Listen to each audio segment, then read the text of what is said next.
Notre Seigneur, le dernier soir, il a enseigné ses disciples.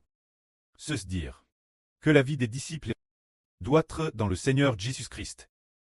Nous disons, comment se fait-il que la vie humaine soit dans le Seigneur Jésus-Christ? On n'a jamais entendu cela. Auparavant, quand nous ne connaissions pas le Seigneur, nous disions, notre vie est une anti-imbandante. Tous les enseignants disaient, chacun est une anti-imbandante. La vie de chacun est imbandante. Mais maintenant, si nous sommes dans le Seigneur Jésus-Christ, est-ce que nous sommes considérés comme des anti-imbandantes? Ce n'est plus imbandant. Notre vie n'est plus seule. Elle est devenue un membre du Seigneur Jésus. Mais avant de croire au Seigneur, nous ne connaissions pas le Seigneur. Avant de connaître le Précleste, il semblait que notre vie était une anti-imbandante, spère des autres vies, sans aucun lien avec les autres.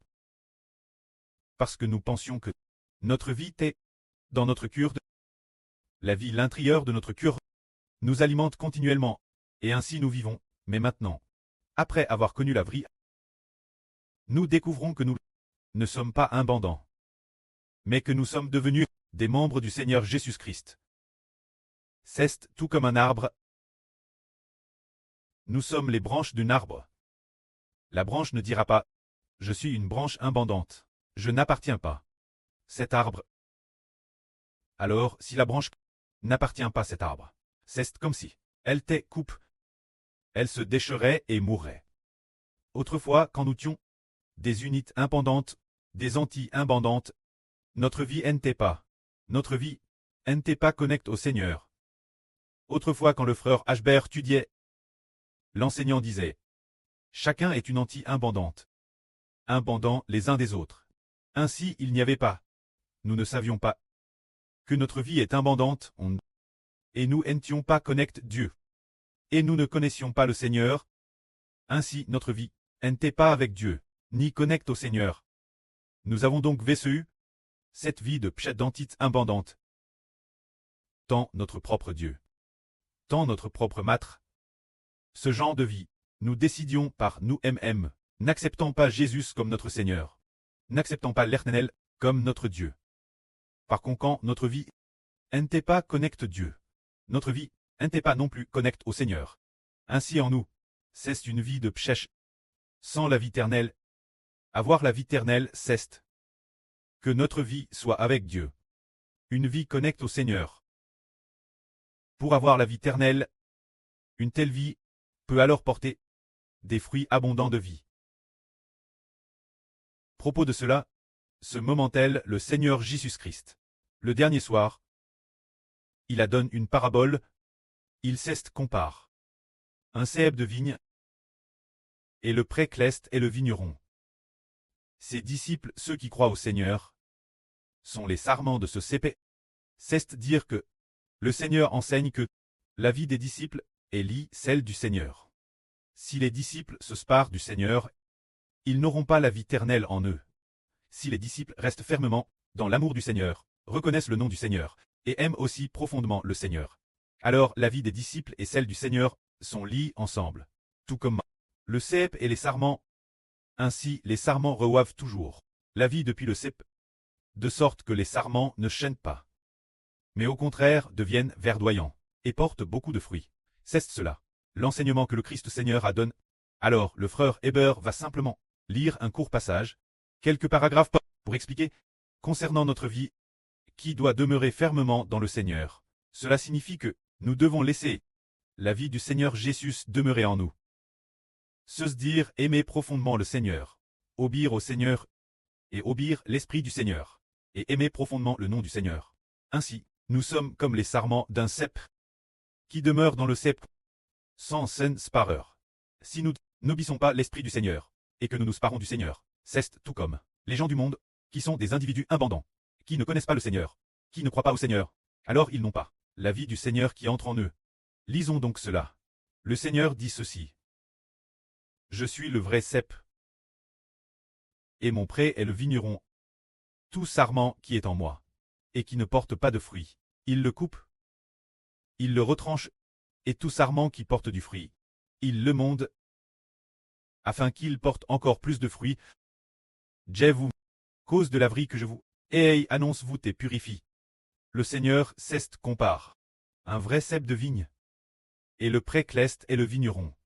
Alors puisque les disciples du Seigneur ont entendu la vie enseigne par le Seigneur, ils sont purifiés. Cela signifie que les disciples du Seigneur ont entendu le Seigneur enseigner que Jésus est le Seigneur, le Christ, le Fils de Dieu, et que la vie éternelle est en lui. Qu'il faut aimer fermement le Seigneur, le suivre de PRS, reconnaître le nom du Seigneur, croire en son nom, alors la vie du Seigneur entrera dans les disciples. Quant au Seigneur, il a dit j'enseigne cela, et a dit que l'esprit du pré est aussi dans le Seigneur. Ceux qui revoivent le Seigneur, et qui l'aiment, ont la vie de Dieu et du Seigneur, qui entre en ceux qui aiment le Seigneur. Les disciples ont alors cru, tout comme s'ils avaient au monde. Alors le Seigneur dit, si vous demeurez constamment en moi, alors je demeurerai aussi constamment en vous. Si le sarment ne demeure pas constamment sur le cep, il ne peut porter de fruits par lui-même. De madame, si vous ne demeurez pas constamment en moi, vous ne pouvez pas non plus porter de fruits par vous-même. Alors qu'est-ce que demeurer constamment dans le Seigneur? On peut dire qu'auparavant nous, quand nous ne connaissions pas le Seigneur, étions des individus abandonnés, vivant pour nous-mêmes. C'était ainsi auparavant. Maintenant que nous connaissons le Seigneur, nous devons demeurer constamment en lui. Se dire vivre pour le Seigneur. Vivre pour le Seigneur. Vivre en aimant le Seigneur. Le but de notre vie est pour le Seigneur Jésus. Et aussi pour recevoir l'amour du Seigneur Jésus. Ainsi, si quelqu'un aime le Seigneur et vit pour le Seigneur l'aimera sûrement. Le Seigneur l'aime. Et en lui, il y a la vie du Seigneur. N'est-ce pas? C'est dire que si le Seigneur aime quelqu'un, en cette personne, il y a la vie du Seigneur. Plus cette personne aime le Seigneur et vit pour le Seigneur, plus la vie du Seigneur est en elle et devient abondante. Sans s'en rendre compte, sa vie grandit de plus en plus, pour finalement devenir comme celle qui vient du Saint-Esprit. Le Seigneur Jésus avec sa vie nouvelle. Finalement la vie, tout comme la vie intérieure, comme celle du Fils du Créateur.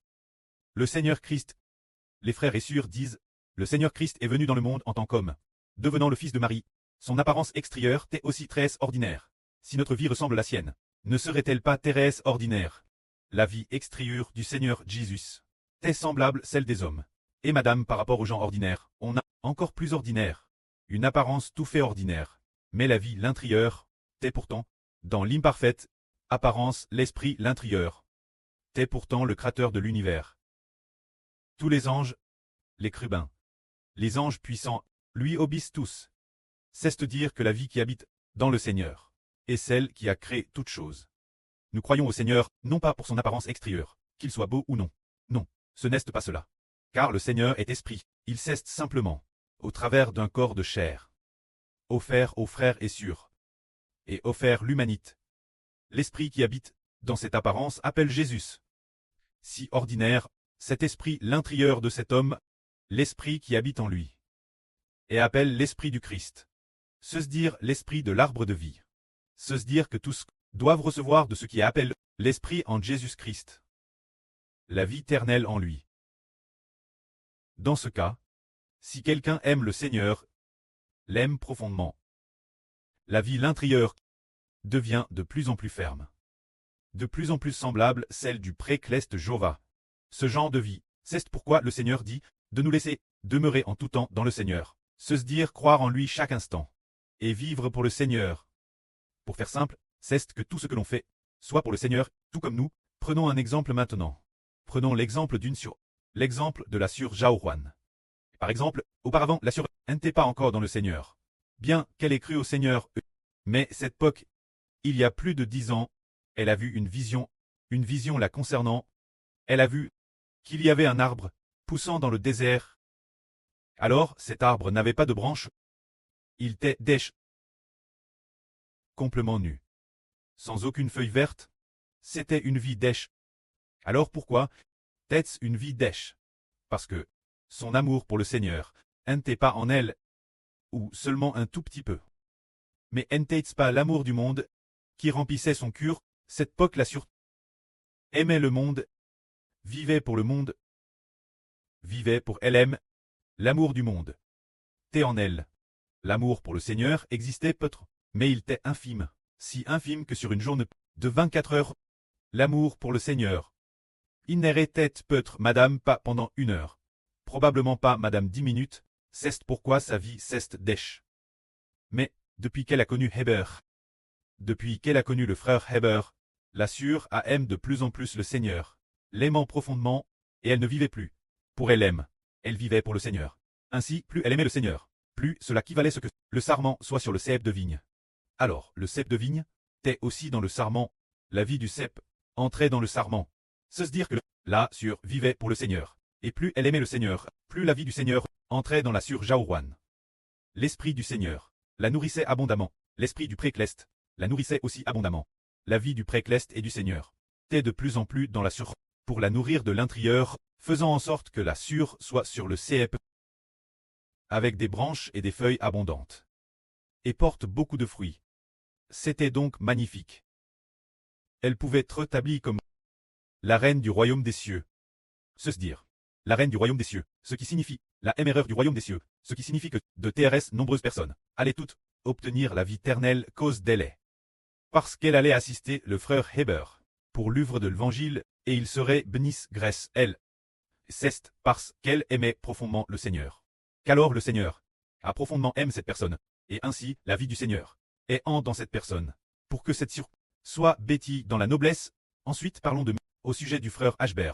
Les frères et sœurs comprennent que le frère Ashber aime beaucoup le précleste, l'aime normand, aime beaucoup notre précleste Jova. Alors un jour, l'esprit du précleste est en lui. Au moment d'entrer l'intérieur, il a dit, Jova Dieu est ton preux. Et a fait voir au frère Ashber. Le frère Ashber, faire sortir la MRE de la grande tribulation. La MRE dans le royaume des cieux. Se dire, faire sortir le royaume de Dieu, de la grande tribulation, et d'obtenir tout ce qui est Dieu. C'est dire que plus on aime le précleste, plus la vie du précleste et entre dans le frère Ashber n'est-ce pas. Alors, c'est merveilleux. Le frère Ashber n'a pas seulement heureux de la part du précleste. La vie, ce n'est pas si simple, non. Mais il est devenu loin de Dieu et du Christ. Devenu loin du précleste et du Seigneur. Ainsi, le précleste et le Seigneur veulent donner la vie éternelle toute l'humanité, travers le frère Ashber, la dispenser toute l'humanité. C'est dire que le précleste et le Seigneur ont rendu la vie si abondante en lui, que le frère Ashber devienne le canal dispensateur de vie pour l'humanité. La vie abondante, qui est dans le frère Ashber, est si abondante qu'elle peut dispenser la vie toute l'humanité. C'est la vraie. Plus on aime profondément le précleste, si profondément que l'alliance a été faite de placer la vie éternelle dans le frère Ashber. La vie du Seigneur et la vie du précleste sont en Ashber, pour que Ashber la dispense tous ceux qui croient en lui, et tous les enfants qui aiment le frère Ashber. C'est cela aimer le précleste et aimer le Seigneur. Ainsi la vie du pré et du Seigneur. Et en nous. Et finalement, travers Ashber, elle dispense la vie toutes les nations et tribus. Actuellement, elle dispense la nourriture spirituelle de la vrite.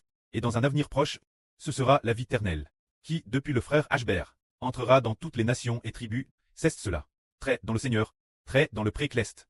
Maintenant il est demandé aux frères et sœurs de demeurer dans le frère Ashber, d'aimer profondément, et de croire profondément.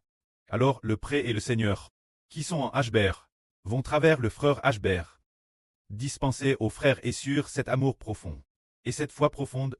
Alors le Dieu d'Israël, le précleste est le Dieu d'Israël. La vie de Dieu doit travers Israël.